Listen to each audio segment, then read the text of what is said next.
Hi, I'm Nick Van Beer. Those of you who know me may be aware that I'm planning to hike 500 miles across the Mojave Desert. Let me explain why.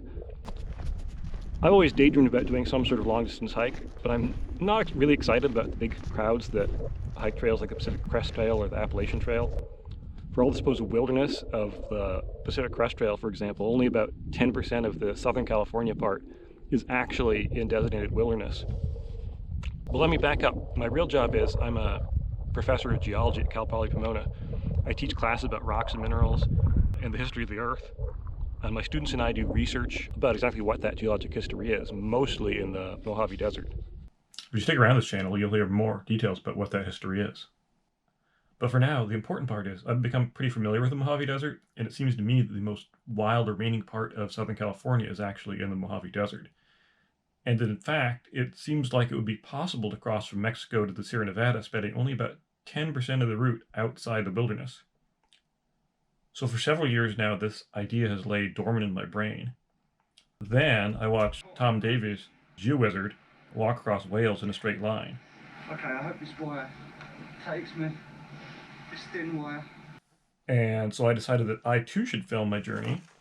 And around that time, I was eligible for a sabbatical, which is sort of a paid leave you can get every 7 years or so to go do something different and creative. This is one of the big perks of being a professor. So I proposed to hike across the Mojave Desert while filming an educational YouTube series. My proposal was accepted. At this point, I've actually signed a contract saying that I have to complete my project as proposed or I won't get paid. And that project includes walking 500 miles across the Mojave Desert. Now, here might be a good time to mention that although I have a lot of desert field work and hiking experience, I've never actually done anything quite like this. I think the longest backpacking trip I've ever done was about 50 miles. What route to take, where to get water, how to keep my GoPro batteries charged. So there are a lot of logistics for a trip like this, and so naturally I decided I should do some sort of a training hike. And the first one I did was in late March. I decided to hike the crest of the Providence Mountains because it would still be cool up there, even though the desert was starting to heat up. It didn't go so well. My pack was too heavy, it was too rugged. Oh, no, what the hell do I have to do here? It looks like, this looks possible. Dangerous. Possible. Maybe not that dangerous. Well, I think it's this way or no way.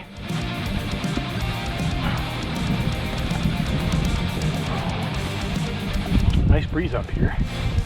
I have a feeling it's going to get from nice breeze to frigid soon. Plus, there seem to be less cactus along here.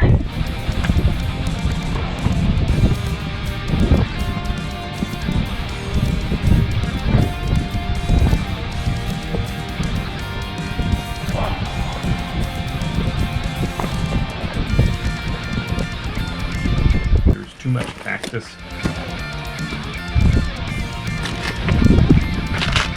I feel a little without stepping on the cactus. Sometimes it's the only way through.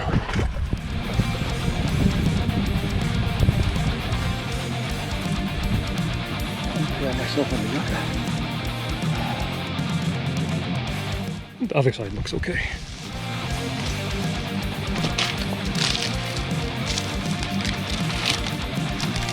Ow!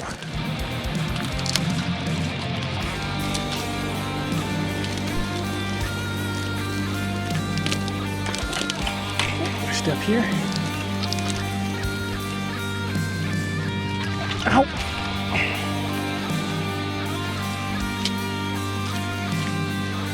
Ooh, that was that one's stuck. Cactus is one thing, and rocks are another thing. Cactus plus rock. There's a combination that's way more complicated than I'd anticipated.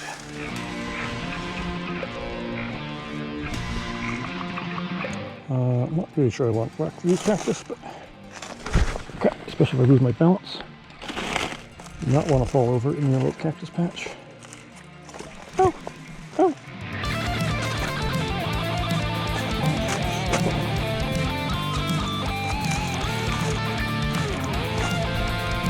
Definitely a reason to have good hiking boots here and not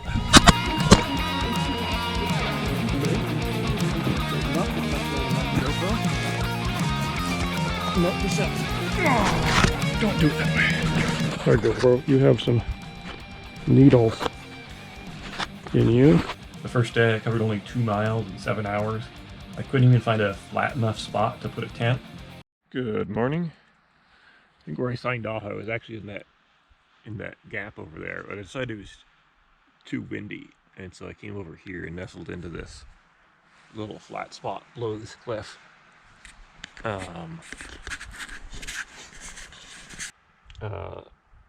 Not quite big enough to put up a tent here, but it is nestled down out of the wind. I don't know if you can hear it on the GoPro audio, but you can hear the wind blasting over that mountain, and it's been blasting over there all night long. The natural springs I was hoping to refill with were hard to find. The ground is at least a little moist here, but not moist enough I have any real hope of getting water by digging a hole in a reasonable amount of time. And if I were desperate, probably digging a hole in the sandy patch would probably be worth a try. And less than pleasant when I did find them.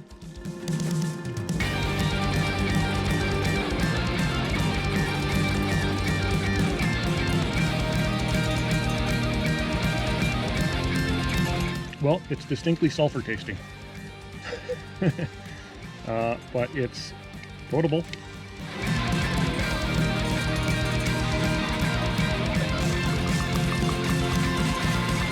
You know, my water bag has its own funny taste. I suspect, you know, it'll just help cover over the water bag flavor. Yeah, definitely a little bit of rotten egg taste in there. And I had to abort my hike less than 3 miles in. Okay, so now that I've made it up to the top here, I can see where I'm supposed to go next, which is follow this ridge. Now that ridge there looks like a friggin' knife edge. On the topo map, it's like got a little flat spot, like it's like you could just walk along the top of it, but there's no way I can do that. And the contours are real steep on either side. I don't think I can even cross the line down further down this ridge at all. I think I'll continue a little bit further, because I think there's a saddle over that way, and at that point I can go down this ridge here. Looks like it's not too bad. The contour is a little bit less steep. I think we're just going to abort the mission, because that is just insane. I did manage to film some interesting geology and history.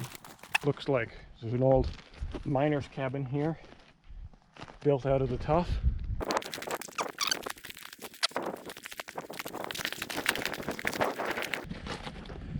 Okay, so this cliff up here is made of the 18.8 million year old Peach Springs Trough. And if we look it up closely, you can see that it's got a mixture of different fragments of stuff in it, but it's mostly ash with little crystals in it. You might be able to see the sparkle. Oh, the individual crystals might be hard to see with the GoPro resolution.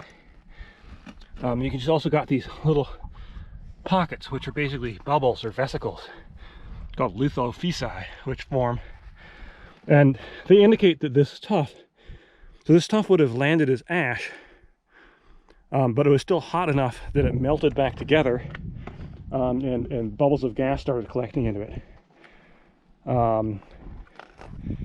And that's common enough, but what's surprising about this tuff, this Peach Springs tuff, is that this rock was actually erupted in Arizona. And traveled like 100 kilometers to get here. And in fact, the Peach Spring Tuff is found as far west as Barstow, which is a trip of something like 150 kilometers.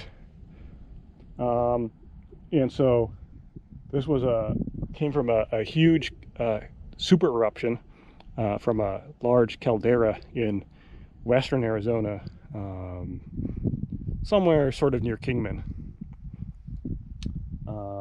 So you would not want to have been here 18.8 million years ago, because you would have been burned, crushed, and buried by this very thick layer of hot ash.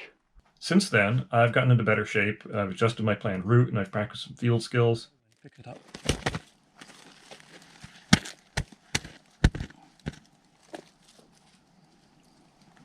With the bare hands. Well, it's definitely, pretty sure it's cooked all the way through. Just remove all the coals from it. I had a prolonged routine of tapping and bumping it. Maybe it's just the hunger talking, but this bread is good. Good crunch on the outside. A little too crunchy in a couple spots, but I'd say this is a success all in all. This is the first time I've done it by this method. But I still think my planned 500+ mile trek across the Mojave Desert from Algodones to Atlancha, which, by the way, tentatively includes swimming across the Colorado River twice, should be a very challenging and exciting adventure, and I hope that you guys will tune in. The hike will take about 5 weeks starting near the end of January. I plan to release about a dozen episodes on YouTube, which should start coming out in late March. Each episode is going to have stories about the human and geologic history of the Mojave Desert, mixed in with the story of me trying to survive while hiking across the Mojave Desert on foot. If you want to make sure to see how far I get, hit subscribe.